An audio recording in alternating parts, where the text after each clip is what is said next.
ঈদের ছুটি শেষে জীবিকার দায়ে রাজধানী ফিরছে মানুষ। ঈদুল ফিতর ও পহেলা বৈশাখের 5 দিন ছুটি শেষে সড়ক, রেল ও নৌপথে চাপ বেড়েছে কর্মমুখী যাত্রীদের।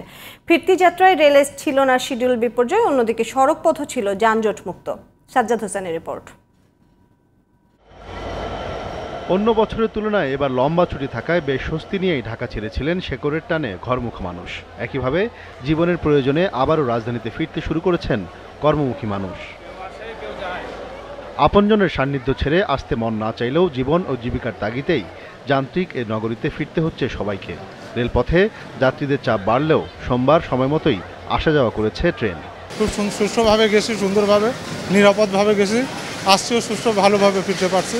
ঈদের ছুটি কাটিয়ে আসলাম, এখন কর্মস্থলে যোগদান করব। বাবা মাকে ছেড়ে চলে আসাটা একটু কষ্টের আর কি, তারপরে কাজের কোনো অজুহাত নেই আর কি, চলে আসতেই হবে। আজকে মোটামুটি অনেক ভিড় ছিল আর কি, হিউজ, মানে অনেকে গেটে উঠতেই পারে না এরকম অবস্থা। আজকে যত ট্রেন ছিল স্বাভাবিক ট্রেনই আজকে আছে, মানে ঈদের পরবর্তী যে ট্রেনগুলো চলাচলের কথা সব ইনশাল্লাহ সবগুলাই যথাসময় ঢাকার উদ্দেশ্যে ঢাকা থেকে বিভিন্ন গন্তব্য ছেড়ে গেছে এবং ঢাকাতে এবং যথাসময়ে ঢাকাতে পৌঁছেছে। সড়ক পথেও যাত্রীরা আসছেন অনেকটা নির্বিঘ্নেই, তবে বিভিন্ন জেলা থেকে যানজট মুক্তভাবে এলেও ঢাকার প্রবেশ মুখে গতি কিছুটা কমাতে হয় যাত্রীবাহী পরিবহনগুলোকে।